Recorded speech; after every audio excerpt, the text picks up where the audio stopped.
then he practiced yesterday, most of the reps, and he'll do the same thing today. So I certainly don't anticipate that being any different tomorrow.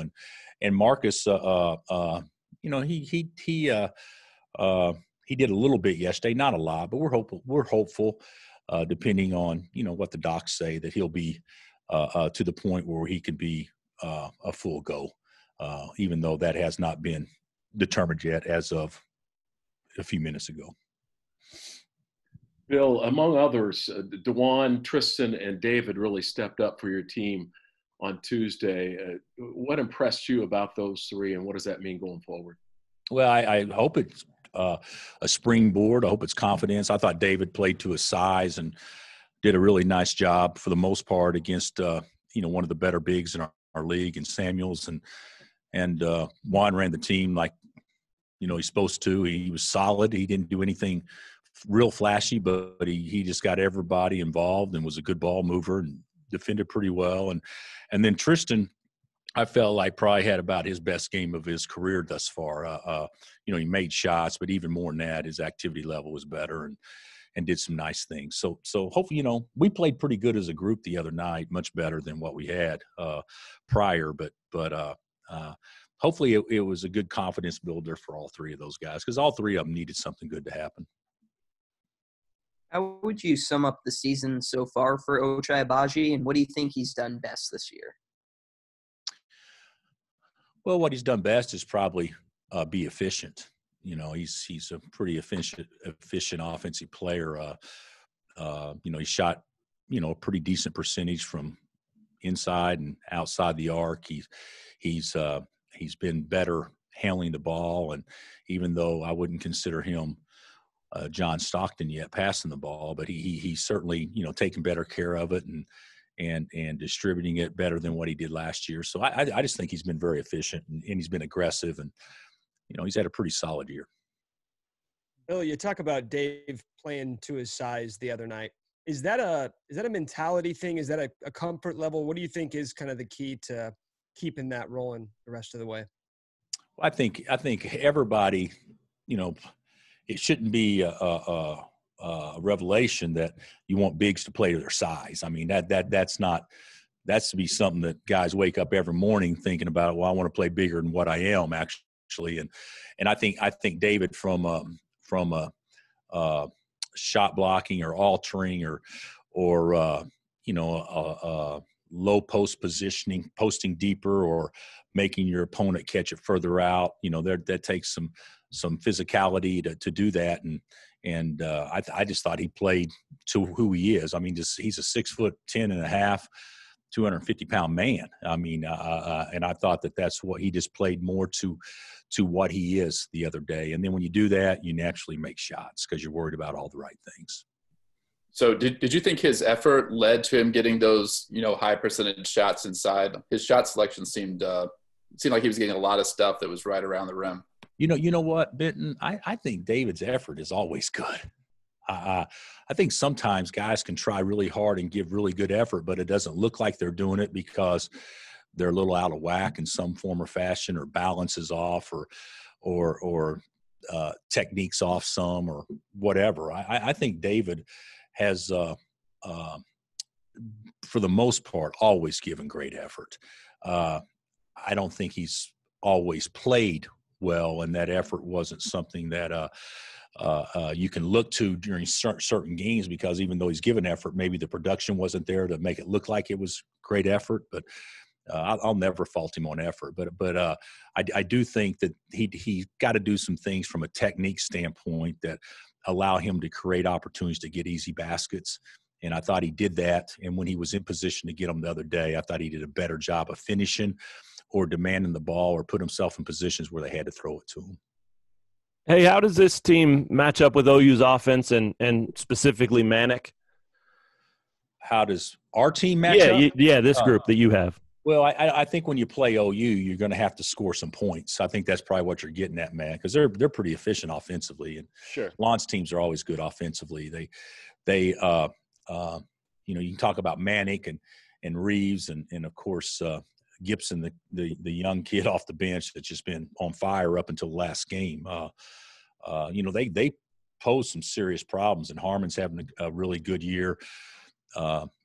They're kind of like us a little bit offensively, right, in that they haven't got a like Kuath, if I'm not mispronouncing, I hope I'm not, but he is a very, very improved big skill guy, but they're not going to run offense through him.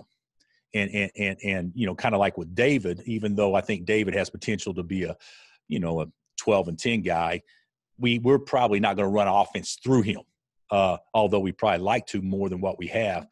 And so that kind of puts guys on the perimeter that, Manick and Jalen Wilson or Reeves and an Ochai, kind of not similar players, but they all have similar type production. And I think I think there's some similarities. I think defending the arc's going to be very important. Closeouts on Reeves, because he's great at drawing fouls and getting his shoulders past you, going to be very important. There's a lot of things that teams have to do to be successful against them defensively.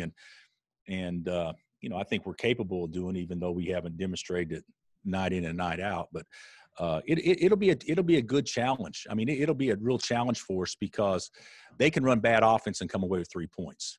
And those are the teams that kind of make me the most nervous, is because, when you have guys that can just jump up and make a shot at the end of the clock, we say defend the entire clock, but a lot of times defending the entire clock is also hoping they miss. And I think that's kind of like OU a little bit. You kind of hope they miss because they can get their own,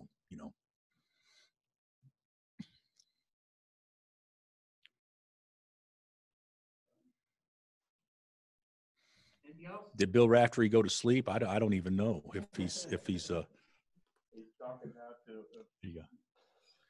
What do you think? I'm here, but I'm supposed to keep quiet. Who had another one? What do you think of the league race so far? Well, I think it's too early to be a race, but obviously, Texas has a great win under their belt. Baylor's not going to lose often. We know that.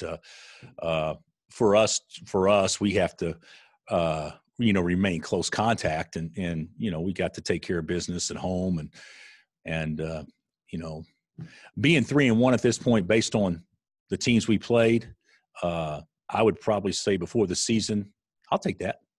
But the fact of the matter is, when you're 2-0 and you have a home game coming up, you don't want to settle for that. And we didn't let one get away from us. It was taken from us. I mean, we got our ass handed to us. But it still only counts one. And as long as we can continue to learn and grow from it, it'll be something that may benefit us down the stretch. But I liked how our guys responded the other day. But league race, Gary, it's too early. We shouldn't be talking about that till, at least get through the first part of the round robins, probably.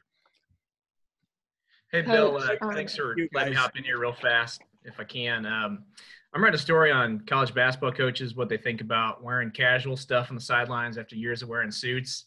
What's your just opinion on that? Do you like the more relaxed look, or you want to go back to the fancy stuff?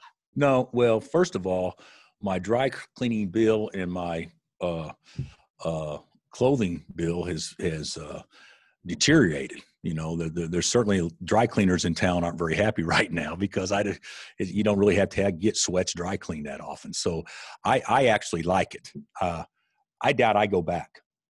I do. I doubt I go back. I'm not going to say never because who knows what will happen. Maybe somebody will make me do something. But I think it's actually a good look, and I think that it's probably silly when you look back on why coaches wear what they wore before this, because football coaches don't wear a coat and tie unless you're Hank Stram or Tom Landry, and basketball coaches, I think, have always done it because everybody else has done it. And our world's a lot more casual today than it was even 15 or 20 years ago. And I even when you go to church, you dress differently than you did, when we were growing up. So I see this being a situation where I don't see me changing much. All right, awesome. Thanks, Bill. Appreciate it. You bet. So was Hugs ahead of the curve? I don't know that you could call a warm-up jacket with long handles underneath it as actually ahead of the curve, but yeah, he probably was, to be honest with you. He's told me for years, "What are you doing? You look like an idiot." But there was a time where Hugs was wearing three-piece suits too. He had the vest on and everything back in the day. But I don't know that. I just think there's a way that you could do this if you wanted to, depending on how you want to represent, or how comfortable you want to be or whatnot. I think there's a way you can do this where you can still come across, looking classy and very representable, and still be fairly casual. And I think Hugs may have been ahead of the curve a little bit on that one.